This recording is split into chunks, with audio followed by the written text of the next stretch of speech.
broken heart so long.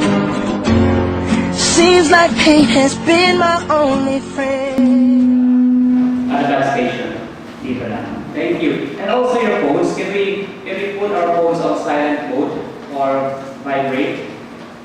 At least we can later if you have calls, so we can answer calls outside. So that we will not distract other participants. Yes, thank you very much. Thank you. Thank you. So I am not the speaker for tonight's training. So alam na natin we are here for NYMP. It's not a concert. Walang NYMP dito, but it's a training where we can ang dami-dami pwede matutunan. It all started by learning things. No, ang dami-dami pwede. I just want you to later to really focus on the message from our coach, from our trainer later. So before that, I introduce you. Who's still in trainer natin? This is somebody is a friend. Actually, is a friend. Coaches do coaching. You know, in coaching kasi this is something. This is a good thing about coaching. They do not give advices, but they let people realize something on their own, to create or to co-create something para makadesign sa buhay-buhay. Now we are here, and this person is here to at least guide us, and I believe this person can really make a difference to a lot of people, especially like ako, I'm always with this person, and I can see and I felt yung heart niya if this person can really connect with people. One thing, itong tao na to, that really sinasabi ko is so powerful because of the excitement na meron tong tao na to. And hindi ko talaga makaya yung powers ng tao ito in terms of excitement. Sobra-sobra. Then this person has a full of knowledge na meron tong tao na to sa puso. And sa isip, he has took a lot of trainings already. And in fact, this my second time to be here, to be with him. Okay, so by the way, we will be future partners. I don't know where is that, but I hope so that it will happen soon. Okay, so this person, for somebody, you know this person already, I guess. So for some of you that attended trainings, no, yeah, we give. For others, first time dito. First time. Thank you and welcome. Welcome po. Masaya po ang buhay dito. Masaya po ang buhay. I have also nag-attend ng mga trainings na ganito. And one thing for sure, pag andito po yung post ninyo at magkikinig ko sa mga coaches na to, ang dami pwedeng mabago sa buhay. There's a lot of things. Wala sa ages po, hindi po sa edad. Kasi usually po yung mga tao, when we grow older, akakala natin ang dami na natin talaga natutunan sa buhay because of our experiences. Yes, ang dami. But a lot of things which we don't know na pwede pa pala. We can co-create aside from the creation of God na nabigay sa atin dito sa mundo. We can co-create. And itong mga tao na to, ito yung nag-guide sa atin. Okay, to let our potential come out, bring it out, and use it sa mga buhay natin. And I want you to welcome this person. Itong tao na to, ang magaling, super talaga yung power ng excitement dito. Let's welcome Mr. Coach Frank Palacio. Let's watch this picture. Ang gawin natin ngayon, let's do some thing that will be a useful class. Just allow me to share to you our training runs for 3 hours. Okay, so we have me and I guess 5 people will come in based on my attendance. So baka mamaya kung hapon sila at kayo start on time. Okay? So, what you get to do around, because we have some name tag. Tapos, tanongin nyo kung anong birthday niya. Kung birthday niya ngayon, so di ba hindi ngayon? Kung bukas naman, bukas naman ulit. Okay, can you just go around and just a person kung saan kayo connected o ano pinagkakalaan sa buhay. Di ba? Para alam niya, di ba? Pag pala si June, ikaw yung utang sa akin. No. Ako nagparipin ako sa iyo, yung culture, yung guminan. Hindi. Ang bagi ka na nag-speech star. Manamalo ka nag-speech star. Okay, yan ang nalubuan. Okay, this is one. Okay. Ayaw ko Di ko start matambay ko tayo. I want to have the energy go. behind me. Today my life begins. A whole new world is waiting. It's my call to take it. I know I can make it. Today my life begins.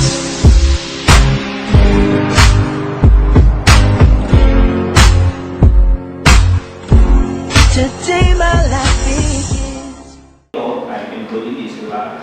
Kung sa sales kayo, magaling kayo salita, of course, magaling kayo magbenta. Okay, so for 30 seconds, ang isa naman, kung sabi ko be witty, yung isa naman makinig. Kung sabi, ganito ako, magaling ako sa ganyan, sabi, tama, galing ka talaga. Makinig ka na sa akin, kung sabi na. Diba? Para ka ng tama, hindi ka ng tama yung utak natin. Okay, so okay ba yun? Yes or yes? Yes! Okay, so for 30 seconds, okay, sino yung unang mag-share? Would be the person we assign what to share. Okay, can you raise hand? Okay, sino ang unang mag-share? Okay, and ito ha, is it about telling about yourself or the positive things that you're happy in your life? Okay, so, okay ba yun? Sino ba na? Natuhan kayo mga pag mamaya kung may magaling, bigyan ko yung partner. Okay, sino ang oras in the okay, so yun. Okay, for 30 seconds, come on, I'll just give you. Your time starts now.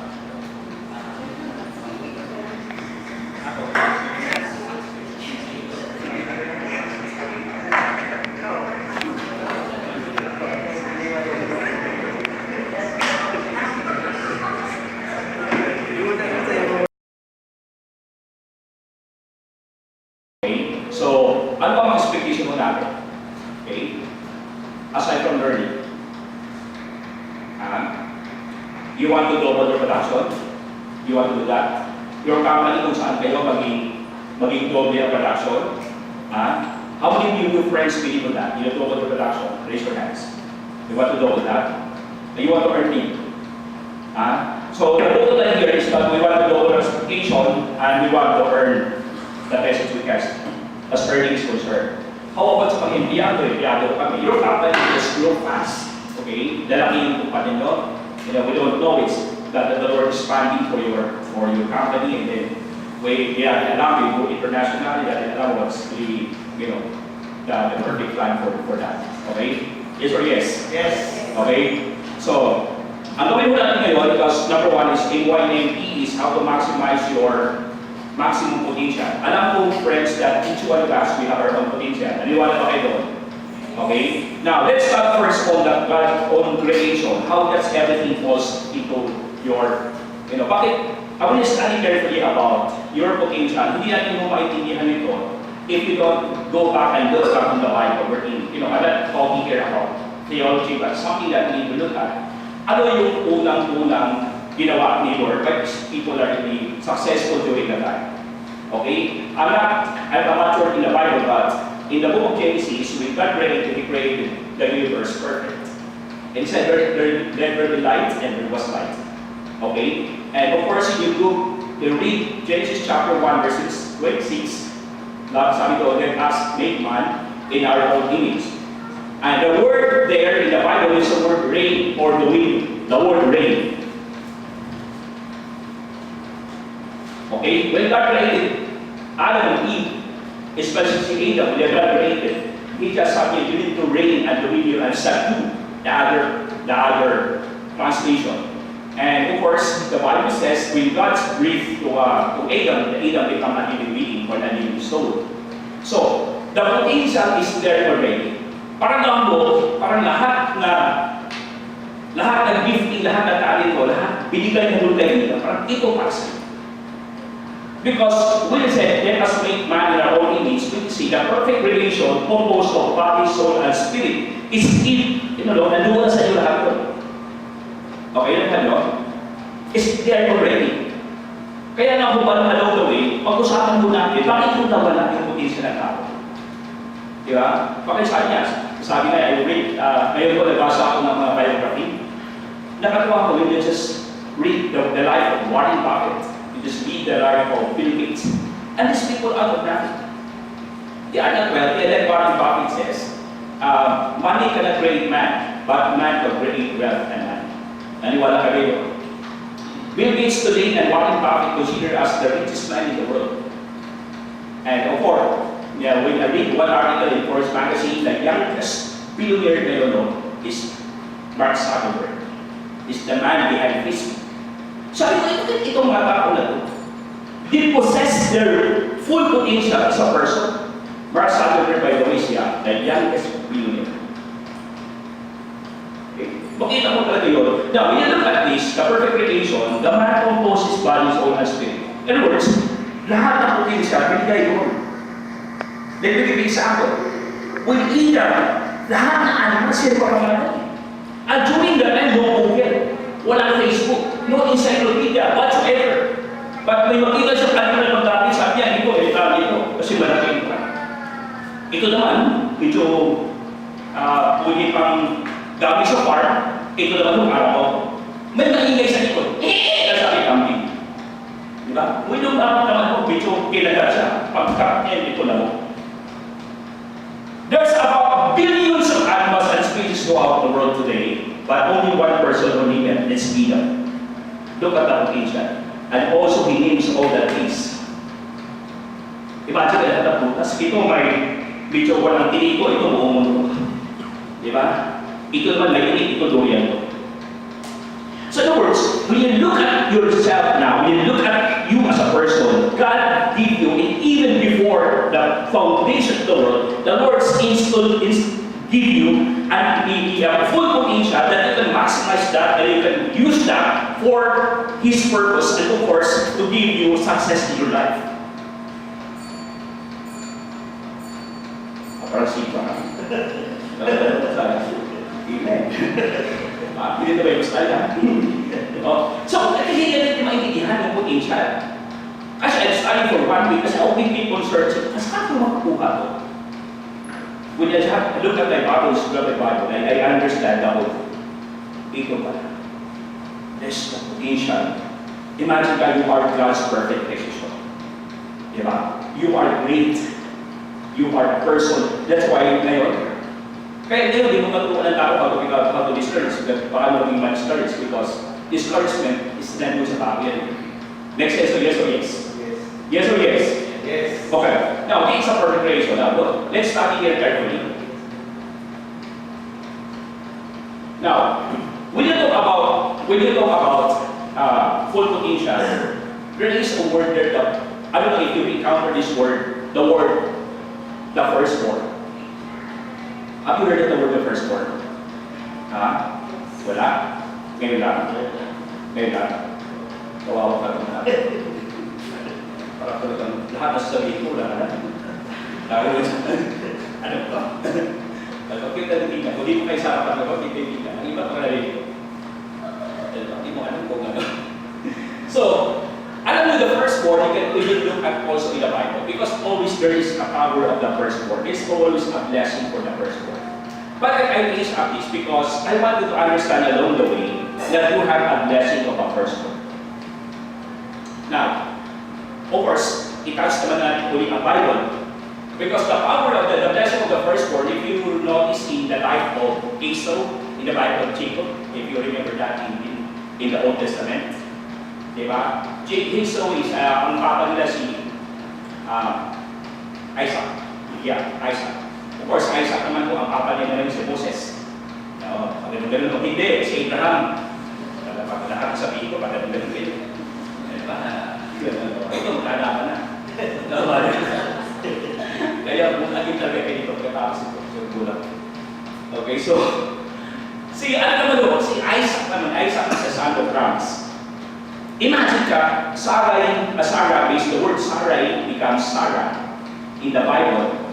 Okay, so God pregnant of Isaac, the son of the body, the son of promise at the age of 95. Can you imagine that? Kung sa ating modern world, baka kita ka ba kayo 95-year-old na papinagan? Yan na. Punta siya siya. Sabi, ilan mo? How old are you? Sabi yun, 95. Ngayon nga sa modern, parang ngayon 45, iba, nunitusan na. Kaya kung iba sa iyo, magpadaling na rin. Hindi ko kayo pwede pakinggan na. Baka katabi nyo lang break. Joke lang. And during the time, Si Abraham naman during his 100 years old. Kaya kasi, ang lalaki mo 100 years old, ang asawa 95, got pregnant the son of Abraham, Isaac. Of course, I will not tell that. Of course, the father of Esau and Isaac is Abraham. The father of Esau and Jacob is Isaac. And ang blessing the firstborn doon kay Esau. Because siya yung firstborn. Look, during the Old Testament, ang blessing always binibigay sa yung unang, the firstborn, yung unang anak. Kaya yung tradition pa rin sa Chinese, usually, mas swerte sa kanila kung ang panganay na anak lalaki. Because sa kanila, parang may pang-inherit sa negosyo. Ang mangyari ngayon, gusto ko kunin ni Jacob yung gusto ko kunin ni Jacob yung blessing of firstborn. Because Esau is a hairy man, hunters. When you do hunters, you always go to the field. Si Jacob naman, isa bahay lang gumagala. Para makuha niya, alam na yung kapatid niya, sabi niya, sige, kung sa atin ang pagkain ngayon, pwede ba makakain ng arslabo? Kasi gutom na gutom ako. Sabi naman Jacob, tika ko na. Ibigay ko lang yung pagkain na gusto mo. If mag-deal tayo, ibigay mo sa akin yung birthright.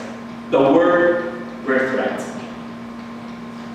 Okay? So sabi siya, gutom na gutom ko. What's the use of my blessing of my firstborn blessing kung gutom ako? So binigay niya ng lugaw and words, binigay niya kay Jacob yung right as a firstborn. Then after that, before Isaac died, i-bless ngayon. Kasi kultura nila na i-bless yung eldest para bang i-declare yung blessing. Kung anong blessing niya, i-transfer doon sa kanyang firstborn. Another deception niya ni Jacob, di ba? Kasi hunters. Alam ni Isaac, hairy, yung tawag dito, mabandipo nung si Esau. Ang ginawa, nagpakay siya ng load, isuot kay Jacob para pagkat sa kanya, parang si Esau. And then he declared yung blessing of a firstborn. You get my point? Now, since then, look at that. Look at the potential of the blessing. Since then, and during the time, even that blessing runs up to this present. That's why the Lord blessed so much Israel. Israel is a small country, but the Lord blessed them so much, and all the natural resources and all those things. And the whole time. And Esau that time wala sa blessing was being disgusted. So went to the wilderness. And of course, sabi ni Jacob, sayang naman, mayroon pa akong ibigay sa iyo, pero is not the blessing of the firstborn. Pero i-bless pa rin kita. And then, pumunta ngayon si Esau sa wilderness, and he scattered his descendants, and that's why part ng Saudi ngayon, what is Saudi is the most richest oil in the world, because that's the blessing of Esau. And Jacob also, the blessing of blessing Israel, and part yun is the part of Asia and all part of Europe, and even the first world country because of that blessing. So, never stop with it. So, ano connection sa akin ngayon? Wala. Ang connection sa atin ngayon, that each one of us, we have, wali naman tayo lahat firstborn. But we can the same possess, the same authority, the same blessing and promise that we can possess sa firstborn. That's why ako, usually, if we can do something in our life, that was actually in your involved sa sales or whatever involved sa inyo, you always take care of the blessing of the firstborn. Because that's the thing that you can maximize your potential. Para kumbaga, you can unleash whatever you want in life. Para kung lahat ibigay sa iyo. Because the Lord give you, possess you, and give you something in your life that you can maximize your life. When you look at study on Harvard, sabi nila yun, that yung lifespan ng tao ngayon is only 62. Sabi ko, grabe naman. As long as you are healthy. Ang babae naman mo, 65 yun. Paano kung mababae? Kasi ang babae daw, mas madali makapalabas ng stress. Totoo ba yun? Ang babae. Mas madali kayo makapalabas ng stress yun. Totoo ba yun? Tingnan mo itong babae. Once makaproblema sa love life, diba sabi, alam mo friend, may problema ako, nag-iwalay kami, hindi na kami magigilihan, we are not meant to be sa other. Yeah, Tapos umiyak. Tapos magulo. Ang ginawa ng mga babae naman, siyempre nakakit siya maraming babae sila tayo. Siya magulo. Tapos lalabas yung sipon at saka yung luha. Release na. Kami mga lalaki, mga problema kami, ginagano ba namin? Ha? Pare, kayo space lang din mga patso ng balan. Siyempre, may problema ako, iyak ako. Nag-iyakan ba kami? Hindi naman na. Pag-iyakan siguro, kung for the si Judy, kapit ako, iyakapit ko siya. Ano to? Di ba? Kaya, alam nyo ba na every day, the Lord speaks us 25,000 words every day. But notice, 20,000 words kung lalaki, kung babae is 25,000 words. Look at your potential, look at this words. Ang mga babae, just giving you, the Lord's giving you, I don't know, it's their plan, whatever, 25,000 words every day. If you are not in sale, ang makonsume mo is only 1,000, may problema ka. Kasi ubusin mo yan at 12 midnight. Kaya normally, ang babae, madaldal yan. Kasi nga, ubusin niya ang kanilang 25,000 words. Kung ang lalaki naman nasa sales, salita, tanghali pala kasi ang lalaki 20,000 words naman. Notice mo? Ang babae naman mo, kung makakita ng isang bagay, you will always look at the details. My wife got at me last December 14, tapos nag-aaral sa akin. Hindi ko alam, nagpariban siya. Maganda, simple na. Kasi pumastos daw siya 5,000. Pagdating sa bagay, tayo din, doon ako, nagpapay ko sa course. Lumabas, sabi niya, hello! Sabi ko, hi. Eh, so, kapit ba? Siyempre, pag-space na kayo. Pag-kiss ko na, tumawa yung asawa ko. Bakit ka tumawa? Sabi, the last time you kissed me during Valentine's Day. Sabi, hindi naman. Bakit ko sila? Siyempre, wala ko. Alam mo, hindi ko napansin na. Diba? Pagdating sa akin, alam mo na doon. Diba? Bakit hindi lumayo sa harapan? Kung alam na siya marami sa akin. Diba? Siyempre, hindi ko napansin. Pagod din ako kasi alam mo na buhay. Para talk yan. Diba? Ataw dito. Ataw dyan. Di ko lang sabihin. Siyempre, hindi ko napansin sa akin. Nagagawin siya, diba? Siyempre, hindi ko alam sa akin. Yung napansin sabi, wala ka bang nakita? Ay, obviously, makita yung asawa ko kasi ang wife ko naman mo, the sexiest woman in the world, in a sense. 200 pounds pa yung wala kayo kaki. Kasi, kaya galit ng waist dito. Of course, I love my wife. Okay? So, pag tingin ko sa akin, nakalimutan siya. Ang sabi ko, in fairness naman, bago salitan mo. Ay, nagkakamit ko. O sabi niya, saan niya nakita mo? Ano nakita mo? Yun pala, hindi ko na-appreciate yung rebanding at saka mga hindi na high lashes na extension. Wala doon. Parang lahat naman. Sabi ko, hindi ko parang mahirap ko. Ayun, nagalit. Bakit napunta tayo doon? Wala tayo. Okay, the first one. You get the point of the blessing of the first one. I can let you know something to be this morning that you have a blessing of the first one.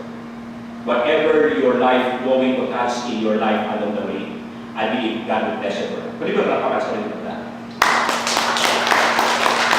Pwede mo nakakas ang hindi natin. Pwede mo nakakas.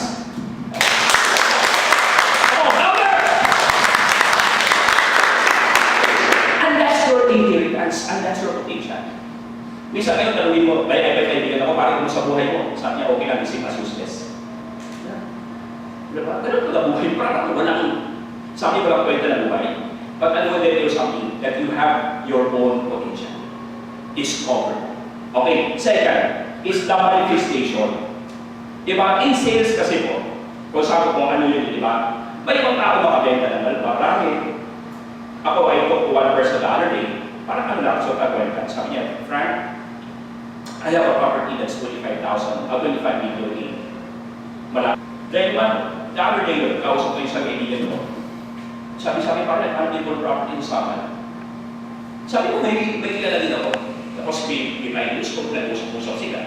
Rollats, yung gano'n, malapit sa Secretariat, almost 2 hectares. The price is 25 million. Sabi ko, kausap ko yung may-ari ng property, sabi ko, sir, magkano sa akin? Siyempre, manigurado ka. Ganun talaga yung fee nila. Magkano sa akin? Magkano? Wala ka na ng transaction, magkano? Di ba? Wala ka na, hindi, magkano? Sabi ko, you get 5. Baka maya ko, bigla, mabilis ang calculator, sabi ko, kali 5% of 25. Of course, my sister is doing real estate also. Kaya nakapasok. Nag-attend mo sa akin sa training dito. And I discovered a person is a great of public speaking. And he has a heart and burden to become a king, sabi ko. You will work with me to crossover. And I talked to last week, but 2 weeks ago, I talked to a man. He's leaving for Singapore na yung May. Sabi ko, can you just give me your company profile and what's the modules na pwede me offer? Because I don't want to bring that modules to Singapore. Because sabi ko, ang crossover training, sabi nila, crossover training ba maganda? Sabi ko, hindi. Kasi kung matin ka na walang problema, problematic ka na. Because hindi kita katulugin, because I want to think about yourself and I want to maximize everything that you have. Friends, life is too short. Time runs so fast. Bago lang ng December, ngayon naman mo, malapit na balik parts. Have you noticed that? Yes. Have you noticed that? Time runs so fast. Okay, ba tayo? Hindi ko alam kung gutom ko. Okay. By the way, sino gutom sa akin? Honest na. May gutom ba? Wala naman. Okay. Kaya kung may gutom sa inyo, okay lang. Kasi normal sa tao talaga magutom. Or marami. When I study sa Forbes magazine ngayon, most of the wealthiest person in the world, ang edad nila is below 45 years. Sa Forbes magazine ngayon, top 20 the richest man in the world sa Forbes magazine. 80% of them were below 45. I'm not saying you're above 45. Ako naman yung SK chairman ako. Ano yung SK? Di alam naman? SK chairman ako, SK. Sobra 40. Di ba? Kaya SK, sobra 40. By the way, welcome ko si Kagawad ngayon. Lapakan na ako. Ayan, kaibigan ko yan, kasama kami sa Pabulit na Kagawad natin sa training. By next year, o kailan ko, we will running for barangay captain. Kasi ang barangay captain nila ngayon ang Guzman. Yan. Diba? So, soon will become the city councilor. Because starting today, natin siya sa training, nakita niya ang kanyang potential. Ang potential niya pala, hindi lang pang barangay Kagawad. Ang potential niya pala, pang city councilor, pang vice mayor, and soon, mayor of Davao City. Tignan mo, kamukha ni Digo eh. Palamakan natin yan. So let's see the purpose. Ito na importante eh. Have you read the book of The Purpose to Live Life? Very fantastic. Doon ako na-open. Alam mo yung purpose mo, yung existence mo. Kasi if you know your purpose in life, you are not even waste your time. Why is it people that just keep on wasting time because they don't know the purpose of their existence? Bakit nilagay ka sa video? Bakit nilagay ka sa plastic? Bakit nilagay ka sa speed star? Nakunin naman sa slow star. Diba? Oh. Bakit hindi naging kalaban? Si Boss Arnel naging hairdresser. Ba't yun ako eh? So, by the way, siya ako nag-maintain dito. Okay ba? Kung mainis ka dito, dapat mainis ka sa kanya. Di ba? Kasi lahat ng sense, wala mag-upit sa iba. Ano yung buhay natin? Di ba? Under chassis ito. Huwag kinabalance ko. Tama-tama. Pagkatapos ko, natawas ko. 1 year to 3. Buti na wala si Sir Randy. Naka-video to, Sir Randy ang idol, coach mentor. Okay, restoration. Di ba sabi ko kanina? Now, look at this, friends.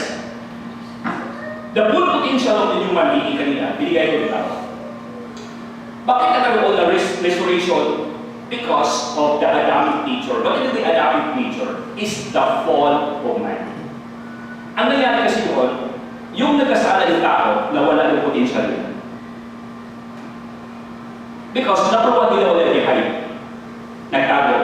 Because they see the truth. They were just naked. Di ba? They just ran away. Kaya nawala yung potential nila. And since then, the curse of a human being, okay, pumasok. If you look at ito, pasensya na po tayo touch the Bible kasi wala akong ibang reference to see everything for this except the Bible. Okay ba lang po yun? Yes. Okay lang po sa inyo. And there was one president in America, I like what he said. There is no educated man can afford to be ignorant of this book, and this book is no other than the Bible. His name is Thomas Jefferson. And during his presidency, siya yung nag-pass ng bill sa Congress that every dollar sa Amerika lalagyan nila na in God we trust. And since then, America during that time is the number one.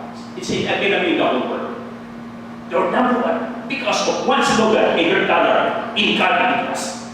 You cannot find any currency in the world na ang kwarta nila nakalagay doon in God we trust. Sa Pilipinas naman, sa 500 piso bill, wala naman in God we trust doon. Si Ninoy Aquino na kasi magot pa. Di ba? Parang na-miss niya sa Pilipino. Di ba? Ano was may story. Okay na yung story sa inyo. May story po na yung 500 piso bill at saka yung si Ninoy Aquino at saka Aguinaldo. Ang Aguinaldo is 20 peso. Tama ba? Aguinaldo yung old money. 20, di ba? Nakita siya sa Signal Bank kasi po, i-cremate na sila. Yung mga old money po kasi, i-cremate po yan. Ang susunod sa Signal Bank. Para po, they will create a new, bago namang